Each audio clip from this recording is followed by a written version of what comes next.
right, welcome to No BS, the gaming news podcast where we ditch the sugarcoating and give it to you straight. I'm Blake, and that's Steve, and if you're looking for real talk without the BS, you've come to the right place. Alright, so before we jump in, don't forget to stay connected with us. Follow us on X at No BS Podcast GG for all the latest updates and hot takes. Also, be sure to check out our YouTube channel, No BS Podcast GG, to catch us live every Saturday at 8 p.m. CST. Love what you're hearing? Show your support by liking this episode, dropping a comment with your thoughts, and subscribing to keep up with us with all our future content. Your engagement definitely helps us bring more of the No BS talk you love. Alright, let's cut to the BS and get today's episode. Alright, so I just want to say welcome everyone to our very first episode of the No BS podcast. I'm sure I could speak for Steve and myself when I say I'm very excited to be doing this and looking forward to what the future brings. With this being our first episode, I thought we'd do a little introduction of ourselves, Steve, to kind of start us off. That way everybody can kind of get a feel for who we are and all that. So, Steve, you mind, kind of tell me a little bit about you and what's your favorite game? Yeah, for sure. So again, like Blake mentioned, my name is Steve. I feel like I've been gaming my whole life. My whole life has been revolved around video games in some way, whether it's playing my first game system with the N64 all the way up until I got into PC gaming. For me, I think the game that really kind of made a big impact in my life was Uncharted 2. That was the first game that I ever played where That's a good it really one. felt like I was playing something bigger than just a normal game. It felt like I was playing a movie. I was so immersed into the story, and the combat was exciting. Every little bit of it. I always joke when I first started playing it. It was the first game that I can remember where you would jump in the water, and as soon as you got out, you were still wet for a couple of minutes, which I thought was crazy. I was like, holy crap, that was like the most mind-blowing thing for me, because if you think about graphics back then, like graphics now, it's like crazy. It's like some games that look so realistic, but back then it just wasn't like that. And you every once in a while you'd see some crazy cutscenes that looked insane, but gameplay itself wasn't like that. And for me, this game just kind of blew me away. What about you? What's your favorite game? I was gonna say for Uncharted 2, that game came out in 2009, so for like the water graphics to be like that is pretty freaking insane, considering the games that we had back in 2009. For me, man, honestly, so I've been gaming, dude, probably since I was same thing all my whole life. It started out getting or playing actually Super Nintendo, playing like Wheel of Fortune and Mario on it, and kind of as I grew older, I remember my dad getting us our first Nintendo 64, and I'm sure a lot of people here will probably remember this game, especially if you're the older crowd, but James Bond 007 GoldenEye. I remember playing. Yeah, that game was incredible. Playing the story mode or campaign, and my dad would get so mad because we'd go into the multiplayer and we'd play with throwing knives, and I'd always pick Oddjob or Jaws and just whoop them, and that kind of like I think that actually sparked my whole interest in like the whole competitiveness, because like I just love playing versus other people. I mean, I'm not saying I don't like story mode games, but I've always been big in the player versus player, the competitiveness of games. So I think that definitely started it. That's definitely the first game I can remember where you would get four people together in a room and just going against each other and just constantly screaming at people for screen watching and seeing where you're at. It's insane to think about how like you used to be able to have, like I said, four people in the same room playing the same game, and you're sharing a TV, and now I feel like if I don't have at least like 30 inches in front of me, it's so difficult to do anything in a game. And back then you could do everything with just like a little tiny 10-inch window. It's crazy. Playing back on like a tube TV, and now everything's 4K and 40, 1080 and whatnot. And I definitely think the 64 was like my first like dive into being a degenerate gamer with Mario 64. I would spend all day just playing it, trying to get every single star. And I think that's the one thing that I was able to get from gaming that I was able to take into the real world. It's like sometimes it's a grind to get what you want, but you want to try to do it as best as you can, and you just get so accustomed to it. Like there's so many games that I think we've played with both of us kind of coming from the MMO world and playing a lot of World of Warcraft, where it's like just a grind fest, and you just doing the same content over and over and over again, and you just enjoy it. Man, you remember the days of Super Smash Brothers? Yeah, no, yeah. It's, I'm sure you've seen that the Wombo Combo video. Yeah. Super Smash Bros. Oh man, good times. All right, well, we get into this. So, Fallout Season 2 has been confirmed. Now, I don't know about you, but the first season I thought was absolutely fantastic. It's probably one of the very first video game TV shows that's been actually able to hold my attention. The ending was so good. I don't want to spoiler, don't want to.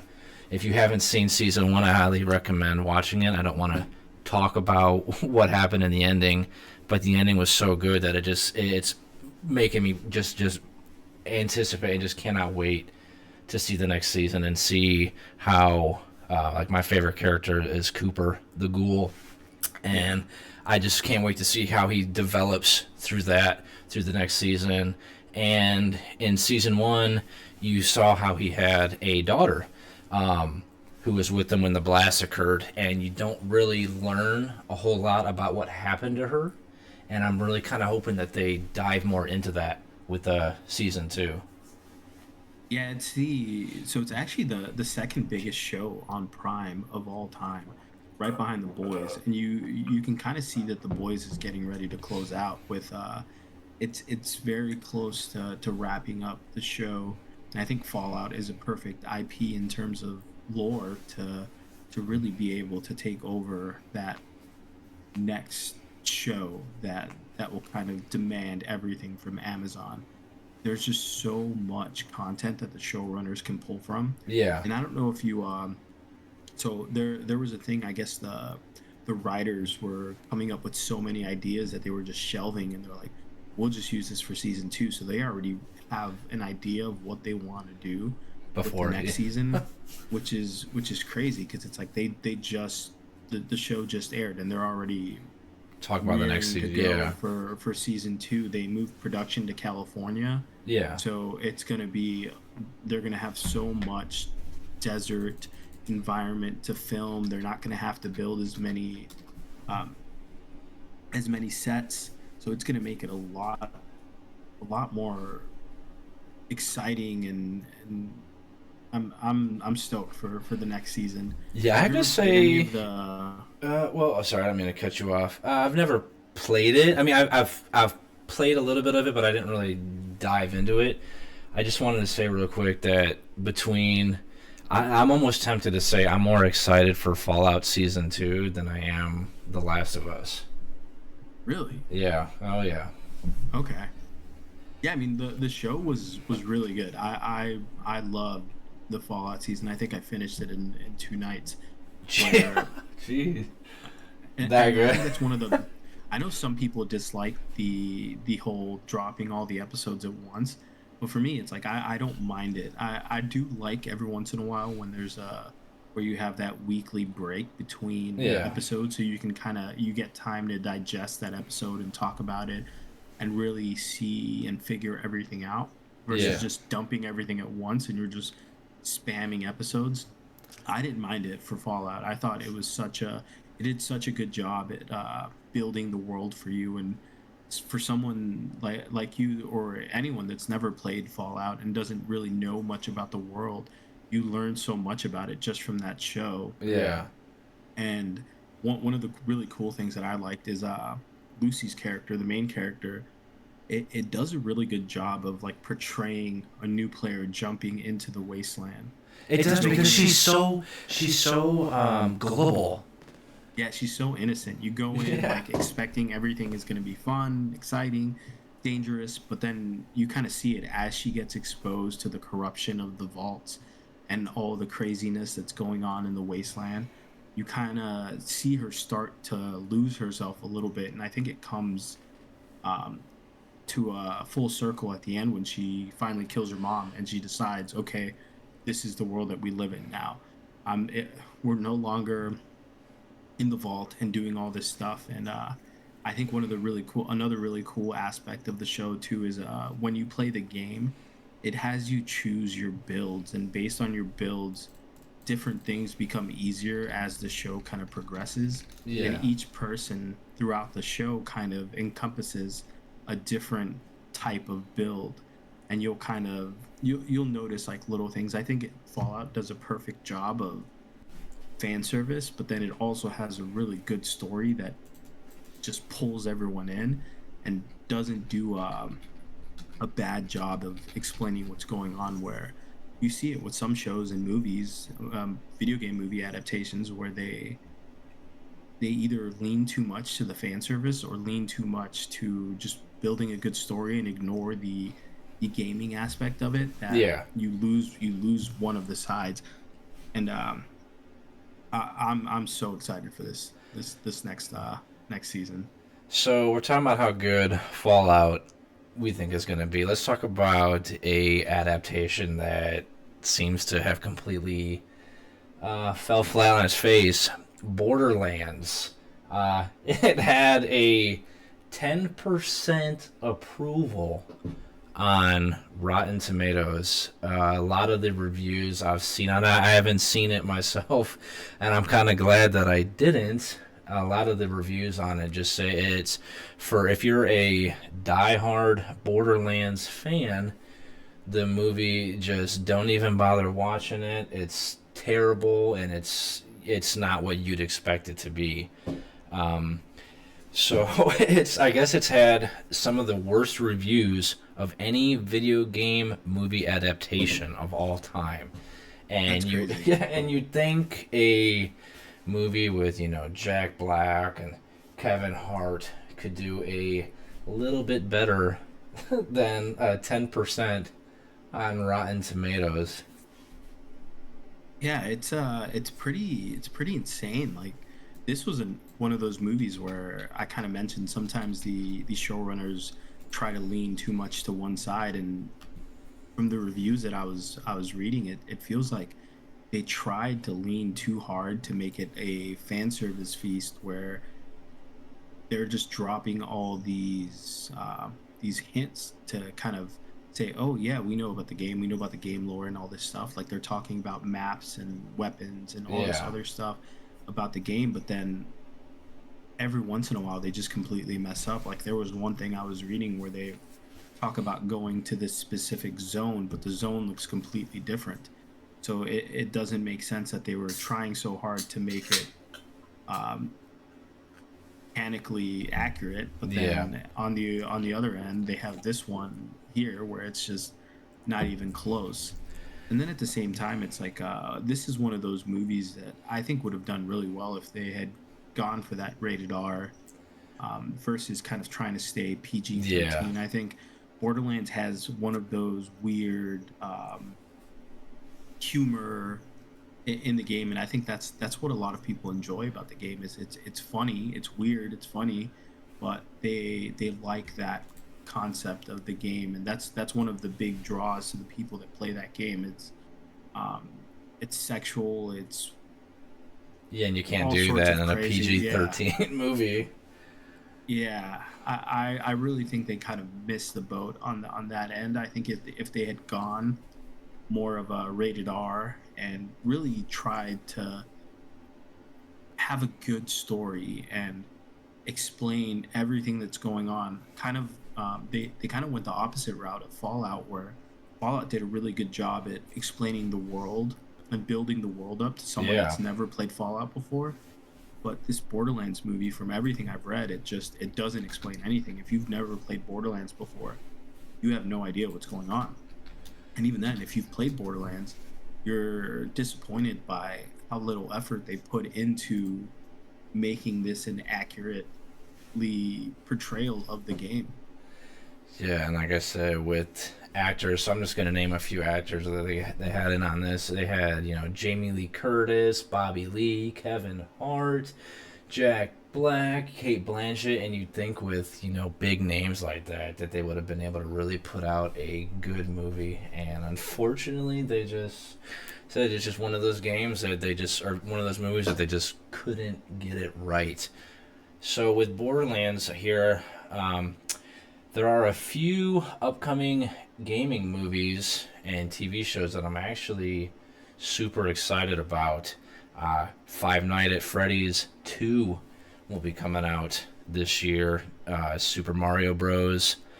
The second one. I don't know if you've seen the first one. The first one, if you love Super Mario, if you have kids, I highly, highly recommend watching the first one. Jack Black, and it was hilarious. I thought it was actually, I'm 33 years old, and I actually greatly enjoyed the first Super Mario Bros. Movie, so I'm kind of hoping that they, with the second one, that they do as good of a job. We also got, I said, Last of Us Season 2 coming out, and a God of War TV show. Yeah. There's a lot of really good stuff that's coming out, and even more stuff that's kind of been announced. You have Warhammer with Henry Cavill, which I'm super excited for that, just because of how big of a world the Warhammer 40K universe is, and how big of a fan Henry Cavill is to that IP. I think he'll do it justice, and I mean, just his Witcher portrayal was incredible, and the fact that he basically wanted out of the Witcher IP because of how the showrunners were doing it. I'm super excited. I think anything that he's attached to is great. They also have the Gears of War adaptation that's coming out. That could definitely go either way, but I'm excited as well. I was a huge fan of the Gears of War franchise. That's one game. I'm sorry. That's one game that I honestly miss the most. Playing that and like the original Halos, Gears of War was fantastic. It was super fun. It got very, very sweaty once the multiplayer was introduced. I think it was the first game that really had a big skill disparity with movement. People that would spam, you know how you could attach to the wall. Yeah, the wall bounce and Supermaning and two-piecing. Yeah, oh yeah. Yeah, that's the first game that I remember where you could just leave someone in a blender, just wall bouncing and get behind them and then just kill them in one shot. But it was still super, super fun. I think that's one piece of gaming that I definitely miss, is the idea of just you'd go to a friend's house and just have like a big LAN party. Yeah. Where now, I mean, you could just play from the comfort of your own home, and you kind of miss that personal aspect of gaming. Well, a lot of these games don't have the option of split screening anymore. No, yeah. Because I'm sure you remember back in the day playing Halo, your Call of Duty, you'd have 4 people on a freaking screen, you tape off little sections, whatever, and you'd all be able to play against each other on the same system. And it seems like these game companies are stemming away from that. And it kind of makes you wish we'd go back to those roots, being able to play with your wife, husband, brother, sister, daughter, son, on the same system is something, very nostalgic about. So, and it's... Oh, no, and I was just going to, I guess just to wrap it up, I think it's also incredibly difficult for us to try to jump back into that. Like, I think I'm so accustomed to playing on my own screen and my own monitor that I think if I were to jump back and play with 4 different people, like, I know when I've played games like Mario Party, sometimes I find myself struggling to kind of stay focused on just my little cube. I'm so accustomed to just constantly looking through the entire screen that's what I want to do. You'd much rather than bring over their own system and TV or monitor play in the other room. Yeah. So, are there any games that you'd actually like to see turn into a TV show or movie? I really would like to see them give another try at World of Warcraft. I I think to for me the two that I want to see the most is WoW and Uncharted. I think Yeah. the WoW movie was great, but I think they kind of missed the boat by making it more of a Warcraft movie instead of a World of Warcraft movie. Yeah. I think if you had introduced the world, I mean, WoW is so big, especially compared to the original Warcraft, that if you had started off with a story like, say, the Lich King, or anything that was in any of the WoW expansions, I think it would have done a whole lot better. Just because most of the people that I know that are involved with this IP is solely because of World of Warcraft. Yeah. I know a couple people that played Warcraft and enjoyed it, and they love the story and they love all that aspect of it. But I think if it had been something to do with whether it's the initial vanilla story of invading Ashenvale and the Horde and Alliance, or the Burning Crusade, or the Lich King, or even Cataclysm, I think any of those are much better stories than what was portrayed in the first Warcraft movie. See, now I think it would be good as a TV show only because a lot of the expansions in World of Warcraft don't really mix to each other. So I just want to note there have been 10 actual World of Warcrafts, 9 major expansions. So you had Classic, BC, Wrath, Cataclysm, Mists of Pandaria, Warlords of Draenor, Legion, Battle for Azeroth, Shadowlands, and Dragonflight. So I feel like there is plenty of story in Yeah. each of those expansions that they could sit there and have 10 seasons worth of frickin' The content. I think the only difficult part about a show is, like you said, a lot of those expansions don't really tie into each other. Yeah. So sometimes you don't really know, like, when you wrap up a season, you kind of expect it to kind of come back around right where Yeah, you yeah, left that's off. true.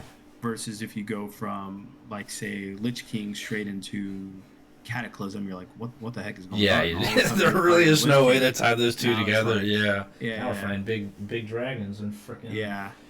doing dragon And souls. Uncharted is the other one for me. I was so pissed when I saw that movie because, like I said, Uncharted is holds such a dear place in my heart. I love the game franchise. It's my favorite franchise of all time, and they have so many good stories that they could have pulled from the video games, Yeah. but they decided to make something new, and Oh. that's kind of what irked me about the movie. It's like you have four incredible stories that you could pull from, and they did some cool stuff. Like, some of the combat was cool, and it kind of brought you back and you really felt like you were playing the game. Yeah. But the stories just weren't it for me. I would have preferred to have seen any of the video game stories adapted into a feature film. And I think that's where sometimes some of these filmmakers mess up. It's like you have the story right there. You just have to pull it from there, and that's it. Yeah. Don't try to reinvent the wheel.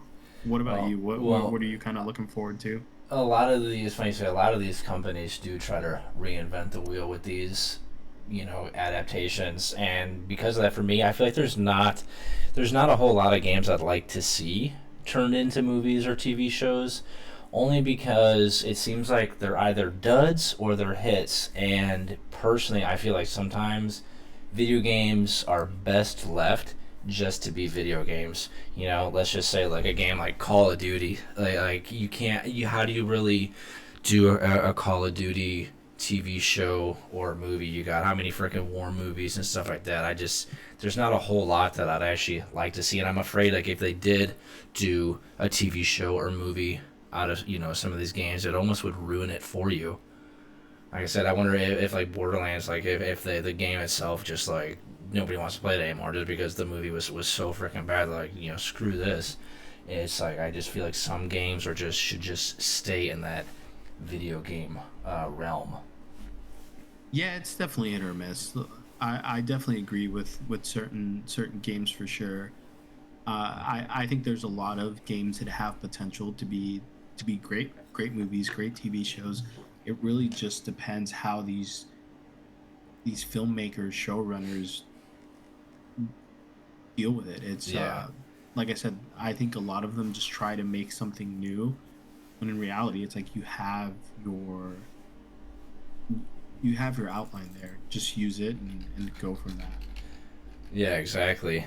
So I want to kind of transition into our next segment. The IOC, or the International Olympic Committee, voted unanimously to host the Olympic Esports Games in 2025.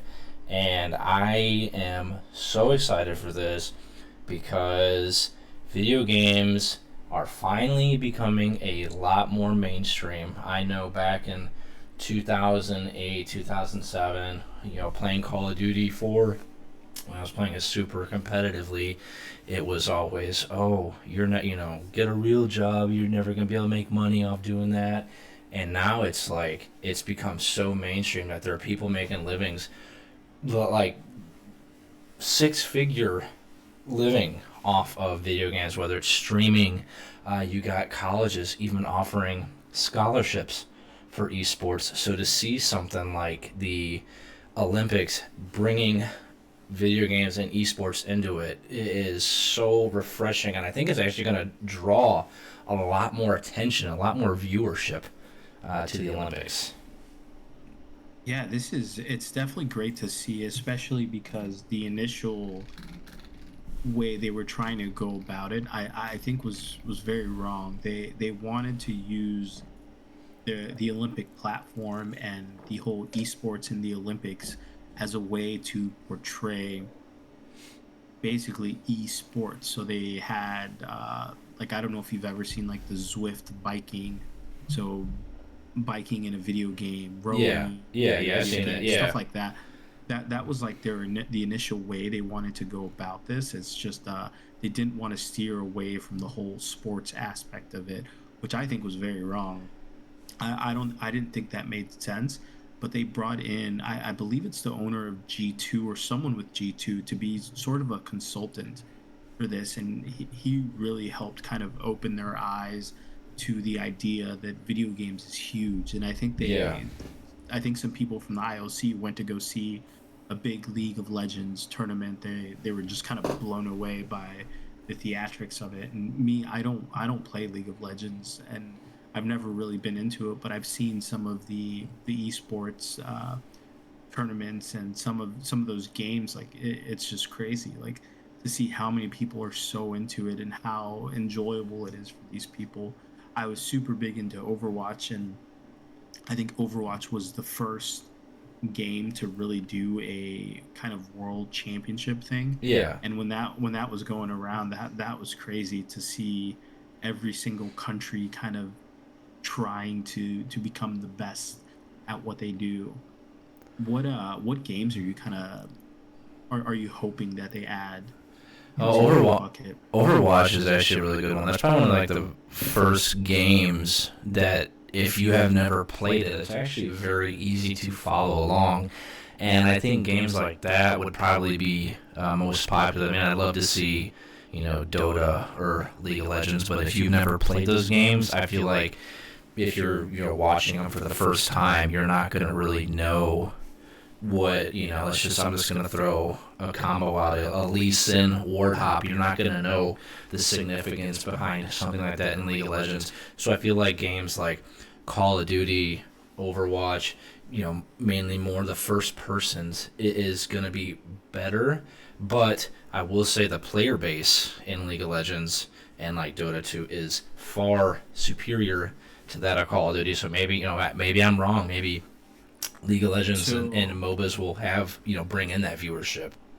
so one of the things too, it's the Olympics is kind of trying to steer away from games that have violence, more so shooting, Okay. gun violence, to try and promote a safer community. I guess is what they're trying to do. Oh gosh.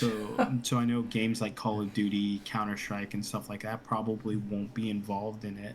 Um, I know Perfect chance for the Overwatch to make a comeback right there. No, I think Overwatch is in a very, very bad spot. I don't know what Blizzard really.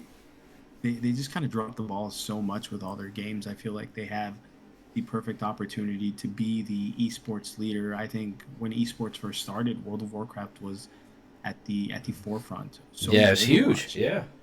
Both of those games were huge. They were the biggest games in the world, and they kind of just dropped the ball. And now you're seeing companies like Riot just take over. It's like I think everything Riot touches is centered around esports, and they kind of build their games as a With esports funnel in mind. for yeah. Yeah.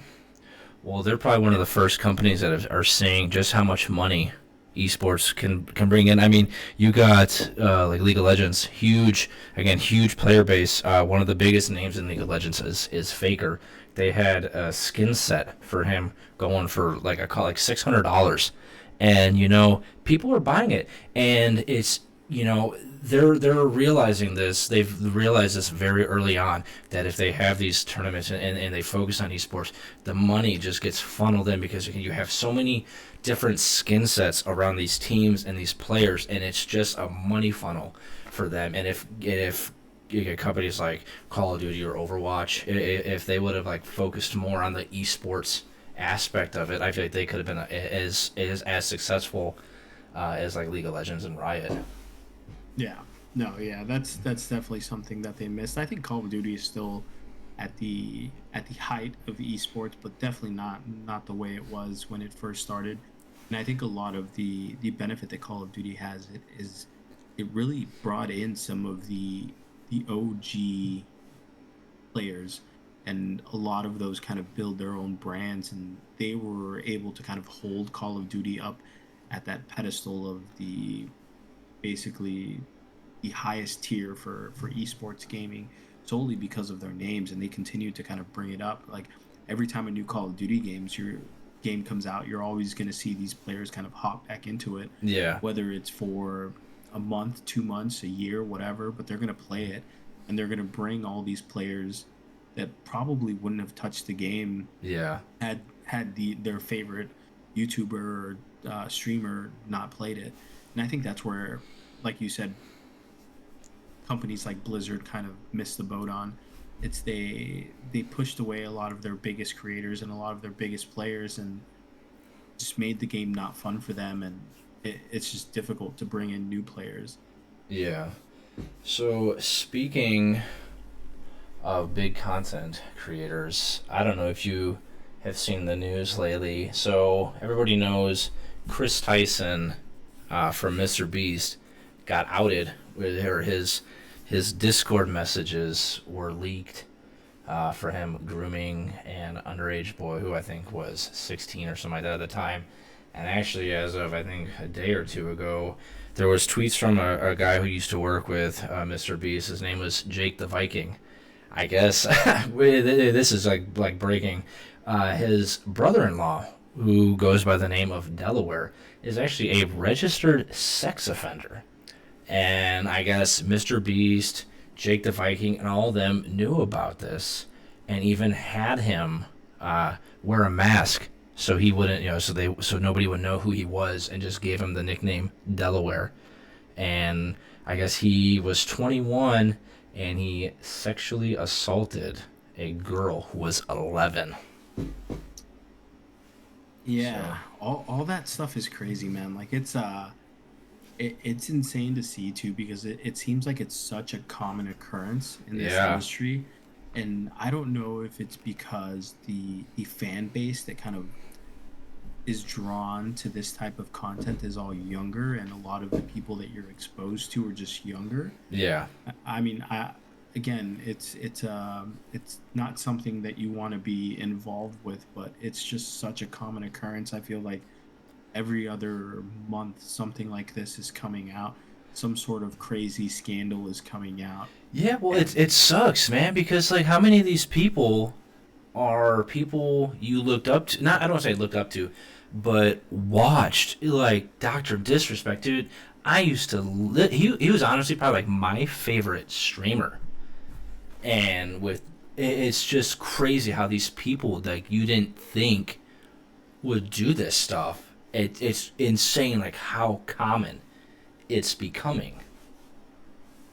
Yeah, it's insane, and there, like you said, there's more and more stuff that's coming out.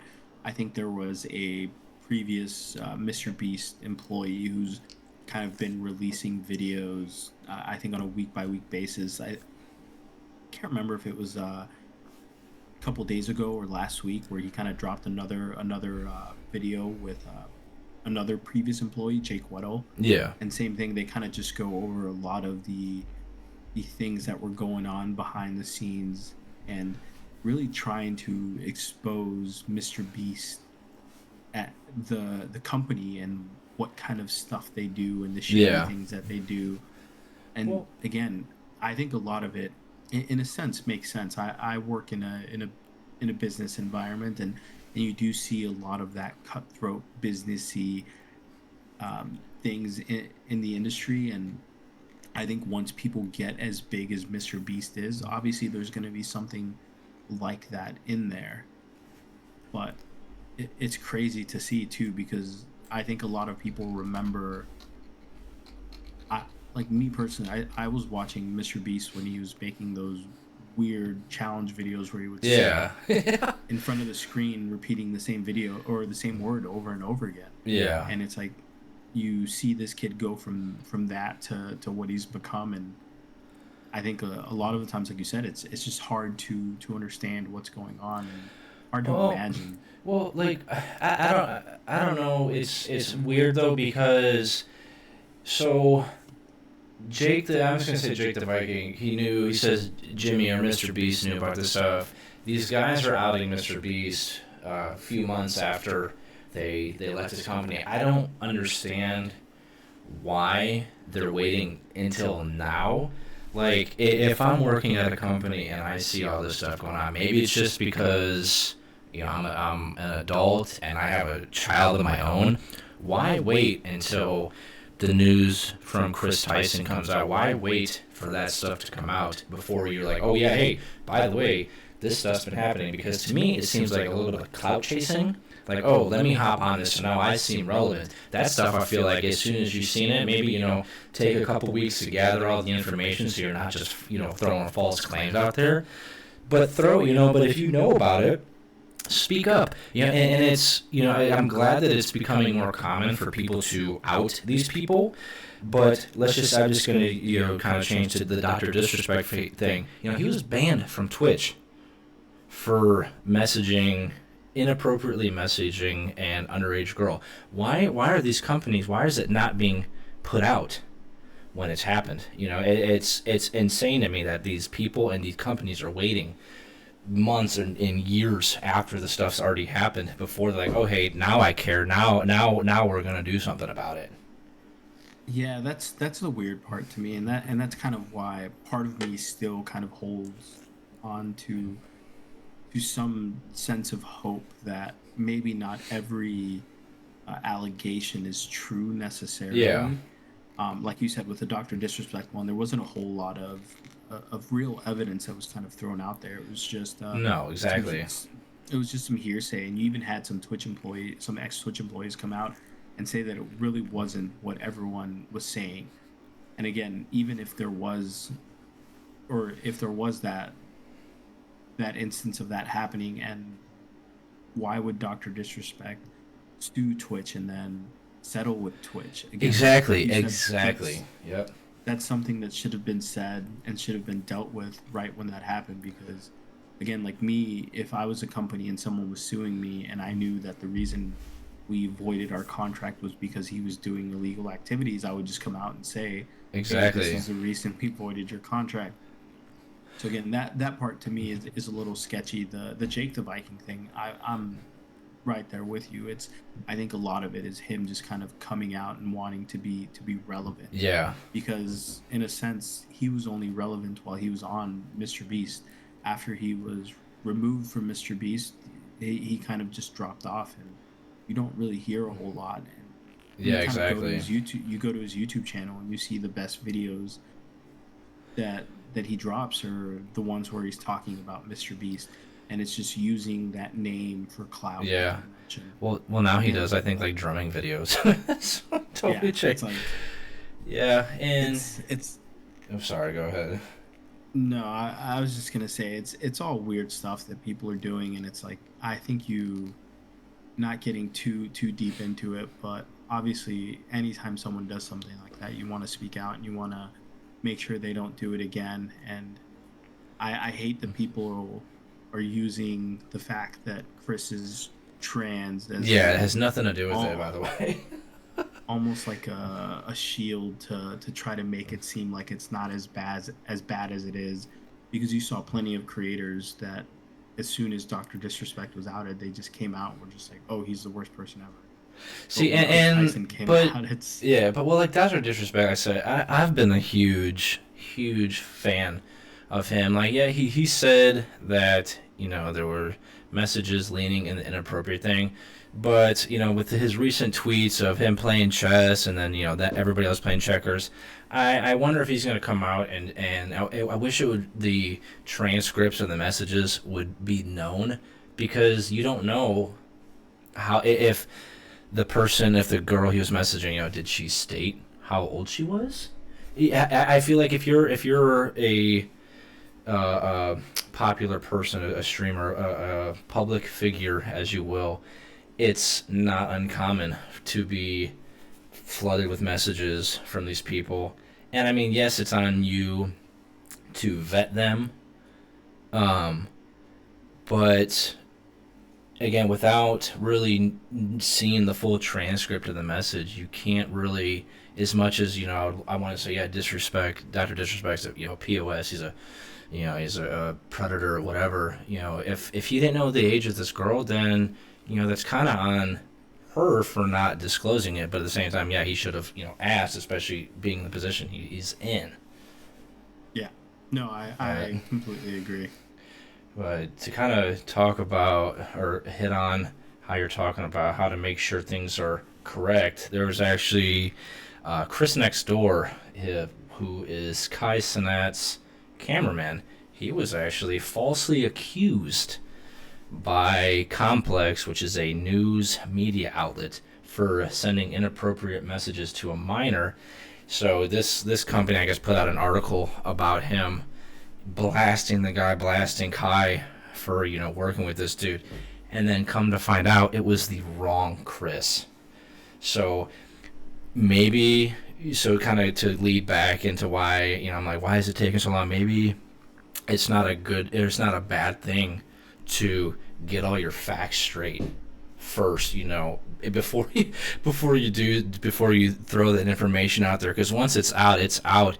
And we've seen this with football players, professional sports athletes, where these people come out and they make these false accusations, and they never really recover from it because it's out there. How many? I can't think of the football player's name off the top of my head, but there was a woman who accused him of, I think it was like rape or sexual assault, and it came to find out that he was completely innocent. But by the time that he was acquitted of it and told the charges were dropped or whatever, and found out that he was innocent, his image had already been tarnished and he had already lost everything. Yeah, and like you said, you see it all the time.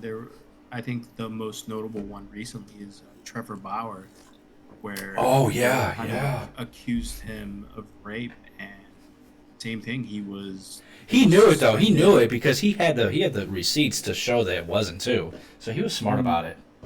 Well, no. His lawyers were actually able to get text messages that she had sent to her friend, basically saying, "Oh, I got him," and then Oh my pictures of her taking with him in bed the day after the so-called rape.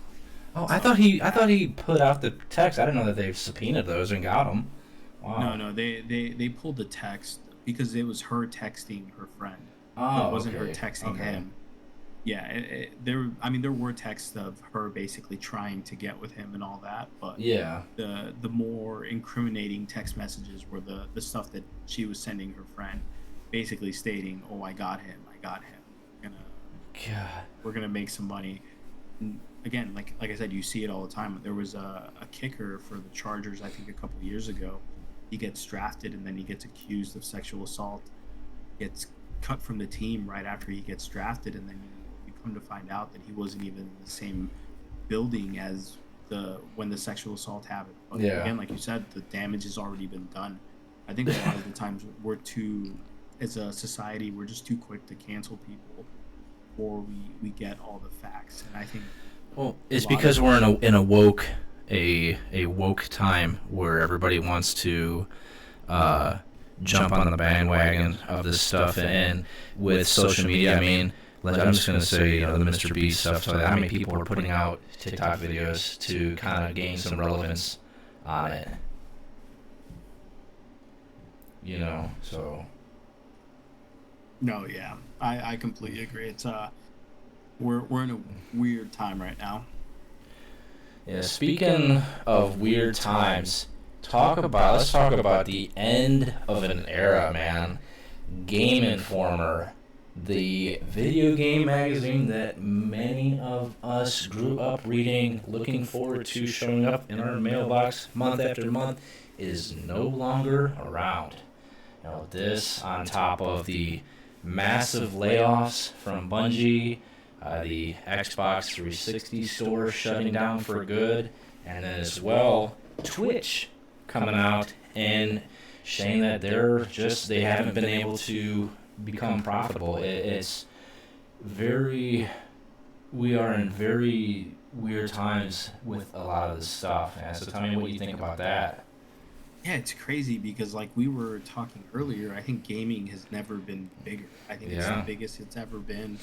So it's weird to see how these entities that are kind of synonymous with gaming, like Twitch and Game Informer, are kind of just dying. I mean, Game Informer, in a sense, like you said, we grew up with it. I know being a kid and going to the store, going to GameStop and seeing a Game Informer magazine, whether it was something that if there was a cover that was for a game that I loved, like whether it was the Mario 64 cover, I wanted to buy it because I wanted to see what was going on.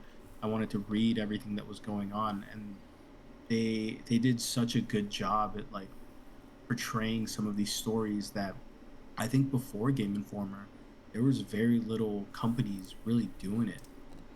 With like reviews and stuff like that, yeah, because they didn't have this. They didn't have the TikToks and the YouTube channels dedicated to reviewing these games. So like in retrospect, like you kind of used that as a way to see, like, I think they had like their own little rating system, their 5 stars or whatever, of like how good these games were. So like you used that,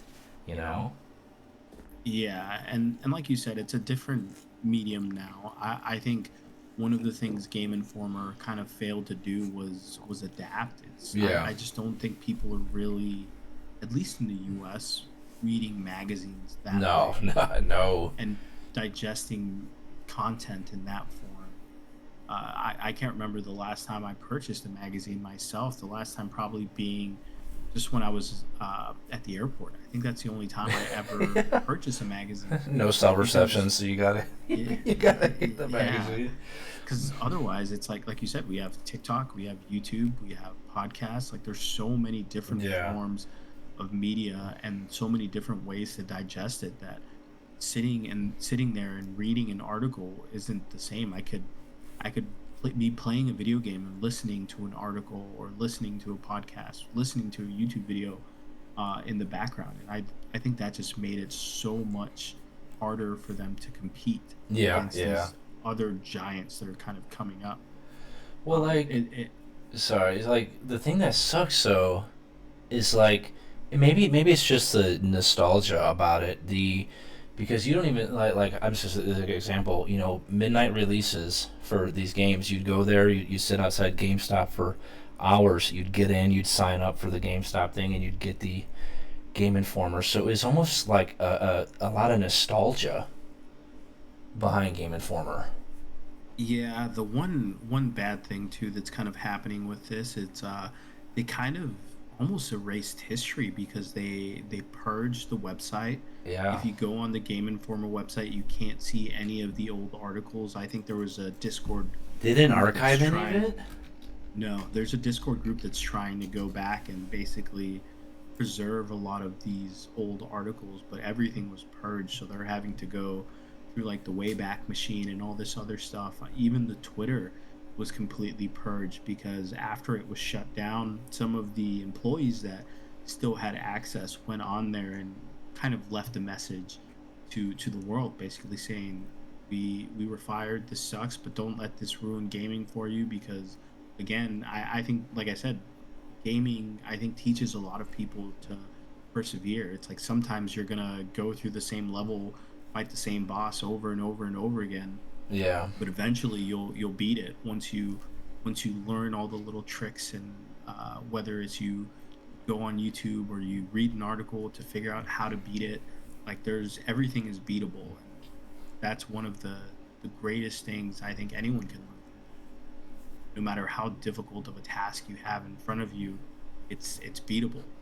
Well, look at games like Elden Ring with who that are extremely difficult, and it's like the player base is huge. People love the challenges of it, you know. Yeah, and kind of tying into it too, like you said, it's sad to see the way gaming is going with Xbox 360 store shutting down. Kind of like you mentioned, coming from in growing up in the early 2000s, and Call of Duty being the first like big global hit that everyone was playing. That's the first game I can remember where all my friends played it. I didn't know a single person that didn't play Call of Duty. Yeah. And it's just one of those things. It's like you're getting off of school and you're texting all your friends and saying, "Hey, are you gonna get on? Are you gonna get on?" And Freaking spending, Halo. yeah, spending hours playing Call of Duty or Halo or anything. I mean, Xbox 360. That's the whole reason I bought an Xbox 360, was Yeah. just to play Call of Duty. And it's definitely sad to see, and it's again, it's something that's inevitable. Like all these old gaming platforms are going to eventually shut down. It doesn't make sense for Well, them like, to keep the servers up forever, but it is sad to see for sure. it reminds me of what was going on with Apple, where because well, the Xbox 360 is from two console generations before. So you had the original Xbox, the 360. It was the one, and then you have the Series X or S that's out now. So with Apple, I think there was actually like a lawsuit on it where they were kind of making older iPhones obsolete. They were making them slower and all this other stuff. You know, I feel like Microsoft is kind of moving in that direction where they're making it where like, okay, well, now you can't buy games on this console. You have to buy the newest ones. And unfortunately, a lot of people don't have the three, four, five, $600 to throw out or to throw down on these new systems. And a lot of the new systems aren't compatible with old games. Like, I don't even think you could throw in Crimson Skies into the new Xbox and stuff like that. And a lot of them, it's just I feel like they should at least keep it there, you know, because not everybody has one. Are you gonna stop? You gonna make it where people can't play these older systems anymore? It's like, come on. I mean, I think it doesn't make sense from a business perspective for them to keep the servers up and pay for it. But Yeah. the one good thing that Microsoft is doing compared to other platforms is really investing in cloud gaming. I think they've kind of come to the conclusion that they're not going to compete against PlayStation when it comes to the console wars. I think the Yeah. PlayStation 5 just completely destroyed Xbox new gen, but they're really being innovative Well, and that's really investing into cloud gaming. Like, now you can buy a special version of a Fire Stick and you can play Xbox Pass. Like, a lot of your new games you can play straight off your Fire Stick. You just buy this special controller and you yeah. can stream games straight onto your TV without needing to invest in a console, just paying whatever. I think it's like $15 a month or something like that. And I think that's great. I think that's a very cost effective way for people to play and get that exposure into gaming. And it's going to bring in a lot of the people that, like you said, that wouldn't normally have the. I mean, gaming consoles now are like $400 plus. I think Yeah. a PlayStation 5 when it first came out was hitting almost $1,000 because they were so hard to find. People were sitting there flipping them too for Yeah, I double know. the cost. Yeah, but it's stuff like that's going to happen, and it's just part of the times. And I think the one thing we all kind of forget too is gaming is a business, and these companies want to make money, especially once you get into these bigger organizations, like kind of how we brought up the whole aspect of Bungie and their layoffs when they were purchased by PlayStation. It does kind of seem like they were mismanaging their money, and they really weren't being smart about all the projects that they were Yeah. diving into. I was reading they were having a lot of issues, just like I said, managing their money. They didn't know what they were doing. They haven't been profitable, and that's one of those things that happens with businesses. It's like if you're not making money, the easiest way to cut costs is to cut employees. It, Yeah. it sucks, but it's a part of the world that we live in, and ultimately these companies do need to make money, and that's where I kind of like to say it's if you love a game, support it, buy the game, buy the content, buy whatever battle pass or whatever it is that they're offering, because the more we're able to support these companies, the longer that they're able to kind of stay afloat. Yeah, and to kind of go on the Bungie thing, man, they just laid off 220 people, which is actually about 17% of its company, and that follows from last year where they laid off 100 employees. And I know you're talking about profitability. Besides Destiny, there really hasn't been a decent game released from Bungie in a long time. Now, for those who are unfamiliar with Bungie, they are the ones who developed Halo. And honestly, like, besides the Halo franchise, really hasn't been a whole lot. I kind of wish that they would have hopped on the train that Activision was doing with the remastered versions. I would love to get on that nostalgia train and hop into Halo 2 and be able to BXR people anymore. But like I said, Well, I wonder if they had stayed with Activision, if they would have gone that route with re-releasing some of the old Halo games. But honestly, I don't feel like people would be that into Halo, or inclined, yeah, that inclined into wanting to play a game like Halo.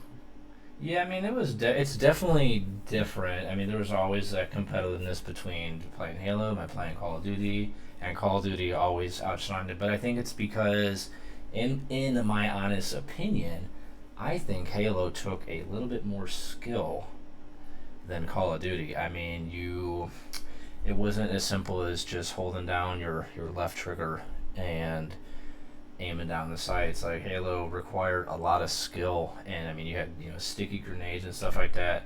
And I think Call of Duty was definitely like the easier game to hop into and just play. But it's cool though, because a lot of people nowadays, well, actually the biggest one is Ninja, the guy, the Fortnite guy, Low Taper Fade. He actually started out as a Halo pro, and I don't know if a lot of people know that they kind of see him as the Fortnite guy, the dances and stuff like that. He actually started out as a professional Halo player. So Yeah, you no, know, like you said, that was kind of the introduction into. I think Halo was the first game where you could play online against people, and you have a lot of people that started off from Halo, and then right after that you had Gears of War where Nick Merckx came from, well, and then Call of Duty, and you had all the Phase guys and all the 100 Thieves and all those guys that everyone just kind of loves. But that's the one thing that, like I said, we kind of are in we've been through the glory days of gaming, I feel like.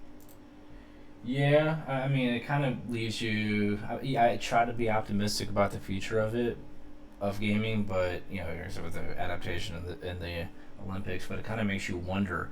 Like, I was very surprised to see that Twitch they've been so open about how unprofitable they are now. As somebody who's streamed to Twitch, nowadays you got YouTube, you got Facebook gaming, you got TikTok, you got Kick, and you got Twitch. I've streamed to both Twitch and TikTok, and I think a big reason, in my personal opinion, of why Twitch is kind of going down is that you have the algorithm on TikTok makes it a lot easier for new streamers and new gamers to get noticed. The algorithm of being able to sit there and scroll through the live feed, or it knows what games you're searching for, right? And it knows this, and it builds it up in its database. So as you're sitting there going through live feeds, it's pulling up all these people. So your chances of getting noticed are a heck of a lot more through TikTok. Because on Twitch, let's just say I'm your Joe Blow streamer on Twitch, I'm only pulling in 2 viewers a stream. If somebody were to want to watch me, if I'm wanting to gain an audience, somebody's going to have to sit there, especially if you're playing a popular game like Fortnite or League of Legends, somebody's going to have to sit there and scroll for a frickin' hour to go down to the bottom to see who's all streaming, whereas, or to find you, whereas TikTok, you're scrolling through there, you have a better chance of popping up on somebody's phone to, be seen than some like Twitch, and as long as you have that good personality and stuff like that, I think it's you have a way better opportunity on TikTok to get noticed. I think too, the thing with Twitch is it relies very heavily on advertisements as a way to make its own revenue. Yeah. And when you have streamers with very minimal views, I mean, realistically, only probably 5% of the Twitch streamers are actually making Twitch money. Yeah. The rest of the 95% of the streamers are costing Twitch money in order for Twitch to host their live streams. And you have to think of it like all these ads that Twitch is running a lot of the times is a deterrent to some of these smaller streamers that can't control when they're playing advertisements. So you have someone that clicks on a stream with 1 or 2 viewers because they're playing a game that they're interested in, but they get greeted with 8 ads. I mean, I know me personally, if I go into a stream and the first thing that I see is 8 ads, I'm clicking out of it. Well, didn't Asmongold put out a video talking about how he costs Twitch so much money because he doesn't do that? Well, they force advertisements now, so that's the thing. It's you have no control about how. So if you're a partner, Twitch has to run X amount of ads per hour on your stream. Sorry, no, that's what he didn't want partnership. That's what it was. He didn't want partnership with Twitch, so he's not getting them all that money. That's what it was. It wasn't not running ads. Okay, sorry. okay. Yeah, that's what it was. No, but yeah, so you Twitch basically has to run X amount of ads per hour in order to function. And if you're a partner, you get to kind of choose when to run those ads. So if you run ads, say you run 2 minutes of ads every hour, then you won't have those pre-roll of ads when a new viewer clicks on your stream. And that kind of allows them to alleviate that issue, versus if you're not partnered or affiliate. I don't necessarily know how that works, but if you're not any of those, you don't get to control any of that. You're just greeted to ads when viewers pop in, and that's how Twitch is getting their revenue off your stream. Yeah. So to kind of transition a little bit here, and speaking of streaming, if you're into streaming, there's a couple new games that you might want to hop onto. So some big games that I'm seeing coming up, and I know you were talking to me about this one the other day. You got Black Myth Wukong coming out on August 20th. You got Madden NFL coming out, I think, next week. And personally, my favorite, World of Warcraft, the War Within expansion drops, I think it's like the 26th, or 25th. I have the early access, so I'm actually able to play it on the 22nd because I'm a huge MMO fan. And that's probably the game that I'm actually looking forward to the most is the new World of Warcraft expansion. Yeah, I mean, there's been so many good games that have come out this year that it's just so hard to pinpoint what game I'm excited for the most. Sorry, I just want to say August 26th is when the actual full expansion drops from the War Within. So if you have early access, you get it the 22nd. So you get 4 days of early access. No, but WoW is definitely one of those games that I'm super super excited for, just because it's so much content, especially in the beginning of the expansion where Yeah. you're doing all the quests, you're leveling up all your alts, and you're trying to get ready for raids and mythic dungeons. It's super super exciting. I love it, and I can't wait for the new WoW expansion. But similar to that, Black Myth Wukong is a game that I've been hearing about since last year, and I can't wait for it to come out. I already have it pre-ordered, and I'm just waiting for it to let me download it so I can start playing it. Yeah. And yeah, there's too long of a list to name of upcoming video games that I'm super excited to play about. So I think that's a wrap. See what do you think? Yeah, no, Well, yeah. yeah, so that's going to be a wrap for today's episode, you guys, of No BS. If you enjoyed the unfiltered conversations, make sure to like and subscribe on YouTube at No Podcast GG. Also, please don't forget to follow and connect with us on X at No BS Podcast GG, where we'll be posting updates and more. We appreciate you listening, and we'll be back at the same time next week with more straight talk, No BS.